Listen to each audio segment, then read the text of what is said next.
Lochani. Today I want to speak about the Honorable President of the ATM political party, Mr. Vuyo ZUNGULA. Mr. Vuyo ZUNGULA has written to the Speaker of Parliament to say, let's have a parliamentary inquiry on this issue of currency manipulation. He says the Competition Commission has done their job, but it is Parliament's job to protect the currency of our country. I'm wondering why the other political parties are not so concerned about this rand manipulation saga. Remember that from 2007 to 2012-13, the currency manipulation cost South Africa 1 trillion per day. Yes, I said 1 trillion per day. Another issue is that the Minister of Human Settlement has written to the banks to say, you guys need to disclose. Why is it that when black people apply for home loans that they get declined, but white people get accepted successfully so at a higher rate than black people? Disclose your reasons. Why is it that black people are not qualifying? And we all know what is the reason. Just to keep us Africans away from the land. Let's talk about that and much more. Welcome to King Said So, Africa's one land, one language, one currency, one army on King Said So. Africans can unite. Your Pan-Africanist podcast. Enjoy. Peace in Pan-Africanism to all my African brothers and sisters from all around the world. Welcome back to King Said So. I'm your host, Kagiso Hlongwane Zinjiva Sono, and we're back at it again with another one. And this time around, I want to speak about the Honorable President of the ATM political party, the man that all South Africans love, actually, Mr. Vuyo ZUNGULA. Oh, Vuyo ZUNGULA. What I wish for him and his party is a move to a bigger party. I'm still of that opinion that the smaller parties should merge with the bigger parties, especially the left-wing parties that are agreeing on this thing of killing white monopoly capitalists. I strongly think that he should make a move either to the EFF or to the MK political party, because I think that will benefit his party more. For example, his party only has 2 seats currently. I mean, if they go to the MK, they will retain those 2 seats in parliament, and Vuyo ZUNGULA will play a bigger role in changing South Africans' life in the MK political party or the EFF for that matter. So I think that's something they need to consider going for the 2029 election. Today, I want to speak about him writing to a letter to the Speaker of Parliament to say, listen, let's have a parliamentary inquiry on this issue of currency manipulation. What a brave move for a party that only has 2 seats in parliament, but to be concerned about the greater need of all of us as South Africans. I think we should applaud him for the job that he's doing with Mr. ZUNGULA. Let's listen to what he said. Talk to us about why you felt that this was the right approach for the party to push for a parliamentary inquiry. Are you not confident in the work done by the Competition Commission? Morning. We are very confident in the work that has been done by the Competition Commission. We want to remind citizens that South Africa is not stranger of manipulation or collusion in the private sector. It happened in the construction industry before the building of the 2010 World Cup stadiums. It also happened when it comes to the bread fixing that happened a while back. Now, our call as the ATM is to say, given the work that was done by the Competition Commission and their limited scope, we understand that Parliament, as elected representatives of the people, must ensure that they give confidence that indeed we've got an institution which is Parliament that is safeguarding the interests of the people. This includes making sure that the scope of that investigation or inquiry, it is broadened. Number 2, the Competition Commission was working and was investigating between 2007 and 2013. Now, our view as the ATM is that one would not be confident to say between 2013 and now there was no rand manipulation that has been done by those particular banks. Also, when it comes to the fines that were given, there are reports that state that over R1 trillion was lost by the economy due to that practice per day when in that particular period. However, one fine that we were only made aware about was a fine given to Standard Chartered, which was for 43 million, which is a slap on the wrist for an international bank, and also versus what was lost by the economy given that period. Also, there's no charges that were, leveled against any director for rent manipulation. So we want an inquiry that will deal with the substance and also deal with how can the powers of the commission be strengthened to ensure that they've got adequate powers to deal with this matter going forward to prevent any occurrence of rent manipulation. Now, one thing that also caught my eye or my ear or my attention on what he said is that this manipulation has been happening, and it's been happening in different industries also. The bread price manipulation. I mean, Sasco, Albany, and what's the other one? They all be working together to change the price so that customers can buy this brand and not that brand. I mean, how evil are these white monopoly capitalist people? I told you guys, this thing of currency manipulation, we South Africans are not angry enough. We are not angry enough. It's like when people don't hit us, as long as they can take us for a fool mentally, as long as they can abuse us financially, as long as they can abuse us emotionally, it's fine, as long as they don't physically abuse us. And we don't understand the greater impact that this currency manipulation is having on South Africans. I told you guys, even today, the price that you guys are paying on petrol, the price that you are paying for bread, the price that you are paying for paraffin, the price that you are paying for meat is wrong, because I still believe that the currency till today is manipulated. The reason I'm saying that is exactly what Vuyo has appointed, that there hasn't been any accountability for these big banks. Why? Because when it's a white company that commits the crime, the perpetrators don't get named. We don't know who manipulated this the currency. We just hear that it is this bank and that bank, but we don't know who are the individuals. That is why white crime is always protected. If it was a black person, for example, Umama Nomsa Maseko of the IEC, she was named, single-handedly named for stealing bursary money. You guys remember that, right? So why is it they didn't say Standard Bank stole bursary money? They said Nomsa Masiko.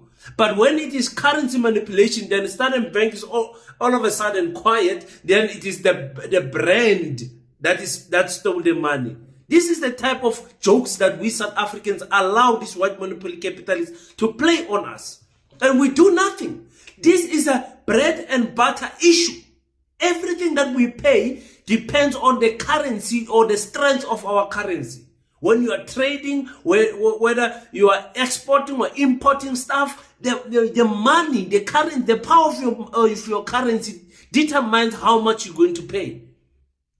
Now you're paying school fees. Now you're paying everything you do is at the wrong rate, because they monopolize everything. In whether it's data that we are paying from the big network companies, it is everything. It's at the wrong price. And I'm so happy DSTV is losing customers. I told you guys long time ago that I stopped with this DSTV rubbish. I think 3 years ago, I said no more DSTV, because I just saw we are paying for mahala. And when that report came out that South Africa pays the highest in Africa, I was like, to hell with these people, man. These people don't take us serious. They don't take us serious. And it's said that we as Africans don't come up with our own counter companies so that we can build our own industries and our own brands in those markets. And I know it's going to be difficult, because here we're talking about satellite and everything. But I'm so happy that Mr. Zungula has stand up. Even though I don't think Parliament will vote for this, the Speaker will probably not accept this. but you know the MK party will support, and the EFF will support, and the other small parties. But it's obvious that the government of national unity will not support this, because remember, banks like Capitec support the DA, and they themselves manipulate us very much as African people. They made it seem as if it's a black bank, but it's not. It's not. Now let's talk about the loans, the home loans that black people apply, and they actually qualify, but the banks then decline them. Let's listen to what the Minister of Human Settlement said. You've made the point to say that you really want to look at having financial institutions declaring and giving reasons for why they do decline a home loan application when they do. Why was that an important point for you to make, Minister? I think let's start there. No, good morning to you and good morning to the listeners, Naledi. The first important thing is that they are obligated by law for them to disclose. So in 2000, there was a recognition that we have majority of the people who come from previously disadvantaged communities that are trying to access loans, mortgages, and they're not. And there's been allegations, and I say there's allegations, some are myth, where there is issues of racial profiling. People believe that because of their color of skin, therefore they are not able to get the necessary support. Two issues here. So no products for this particular, I suppose, grouping of individuals from 3,500 up until 22,000. That's because of the high cost of living. And we'll get to that in a moment. But Minister, if you allow me to sit with this issue around racial profiling, because this one is going to get a lot of ears pricked, Minister, because there's the concern of, well, certainly even if you do have the disclosure from a financial institution, not going to admit to racial profiling. And so one could argue that even this debate in and of itself is fruitless and is not going to give you the sort of results that you want to get in giving people access to the housing market. No, it does. If the disclosures are fully, we can either confirm or deny the allegation. So, for example, what we request is that they must tell us how many people they've given loans to and to what value. They must categorize in terms of race. Who are those people? We don't need the names. We don't need the personal addresses. So we protect personal information and client and bank confidentiality. So you just give us data to say 50 people, out of the 50 people we've given loans, 10 are black, 3 are white, 3 are what. That's all we want. And then out of those, you give us in terms of geographical spread. Where are they? Are they in Soweto, all of them? So that we see the patterns. Do we continue to perpetuate apartheid spatial planning, where majority of the black people continue to live in the outside areas or in one areas? White supremacy has reached its highest form in that it no longer needs a law in order to survive. The very cultural, symbolic capitalist mode of doing production and redistribution allows them to live out their racist attitudes without saying them. So they're able to deny you a loan, they're able to deny you access to a school without saying you are black, without saying because you are black, but using other mechanisms. You don't qualify, you're not yet good, go and maybe try, this type of course before you come. Are you educated?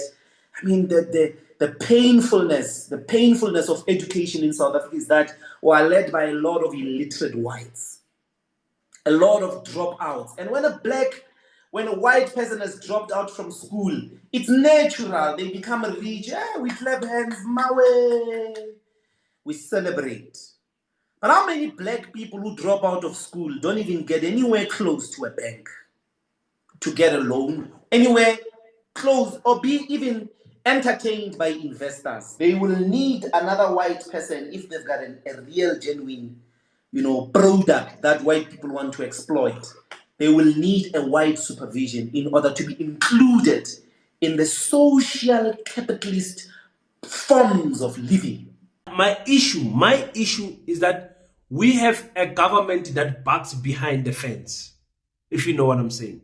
We have people that can talk, but nobody takes action. The all of these banks are obligated by law to disclose why is it that they are declining and accepting these loans.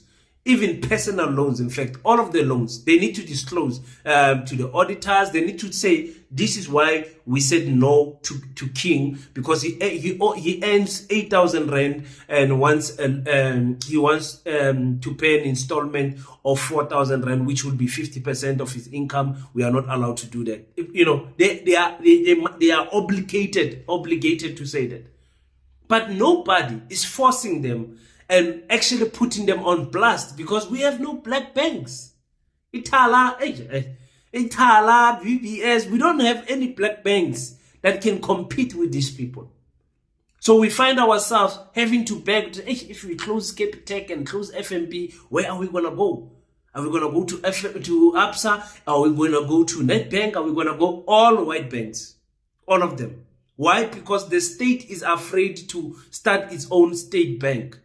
Remember guys, the state is the biggest employer in South Africa, meaning government officials, they receive salaries through these white monopoly capitalist banks, and all of those interest rate, the bank fees, charges, and all of that could be going back into the state. It makes absolutely no sense for the state not to have its own bank while it is the biggest employer in the country. It was going to be so simple for us as government employees to get a loan from the bank, because they know they've got my retirement package, they've got my salary, they know I'm permanently employed, they know everything. They can always have assurance that they will get their money back with a state employee who is permanent. You understand what I'm saying? So I don't know, guys. I don't know. This racial profiling that is happening in our country it's embarrassing that our politicians don't attack such things. Now we're gonna hear about this minister who said no, she wants the banks to disclose. I'm telling you, next week would have forgotten about this. Because remember, I told you in my channel, and I've been telling you all the time, we as black people are always distracted with something. It's always Chidima, it's always DJ Spoo did this, it's always Kelly Kumalo did that, Senzo Mayimwa. We're always distracted with things. And in the meantime, laws are being passed behind us. There's a panel that is out there to change and amend the Electoral Act. We don't know anything about that because we are busy focusing on things that don't matter. This person, they sold all of his, luxury cars. But African people, we are focused on those things that absolutely don't benefit us for nothing. When we wake up, the year is finished. Then you ask Africans, okay, what is it that you did productively this year? No, we put South African first. Okay, you put South African first. What is it that you build this year? Yeah, no, but we were busy fighting our African brothers and sisters. It was a long fight that we fought. Be careful, be careful. And I'm not saying let's not put South African first. Actually, you guys are winning me over on this thing of putting South African first. I'm saying let us also, in the process of fixing our countries, in the process of Zimbabwean fixing their countries, in the process of Lesotho or whatever, Botswanans or whatever, whoever is fixing whatever they are fixing, build something in the same process. Build something. Do you guys understand what I'm saying? Because if you build something, next year that something turns 1 year.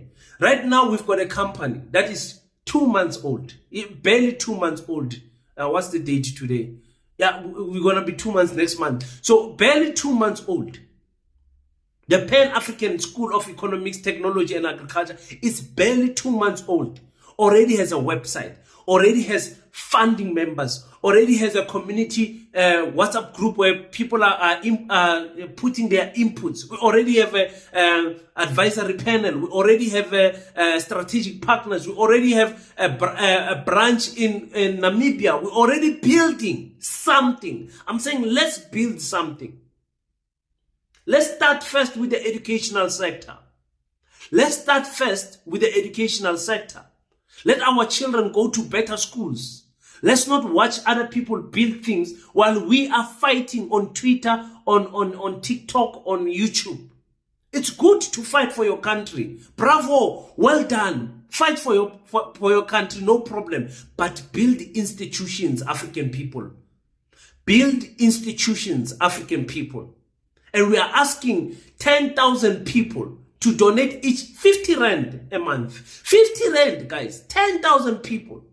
Just donate a 50 rand to help us build this school. Yeah, we are doing good, man. We are doing good. Let's fight Dada Morero. Let's do all of those things, but let's build institutions also. So that when our people need us, we are there to say, we are creating the jobs. We are creating the quality education. We are producing a quality of the future leaders that has never been seen before. I hope someone is listening to what I'm saying. Complaining, it's okay. Toitoyani, it's okay. But build something, Africans. Build something. Thank you so much, guys, for tuning in today. Thank you to everyone that has already donated to PASETA, the Pan-African School of Economics, Technology and Agriculture. We appreciate your donations. We are working so hard in the background. It's not even funny, guys. We are just waiting to secure this land. Once we secure it, we're going to make a Mursa party where you guys can come, and we're going to have the first gala dinner of PASETA, where we're going to be asking for bigger donations and asking for strategic partners to come and partner with us so that we can make that the dream of building PASETA a success. Thank you so much, guys. May God bless each and every one of you that has contributed to PASETA. Until we meet again, don't forget to pray. After you pray, stand up, African child. Do your best so that God can do the rest. Peace in Pan-Africanism. I salute you.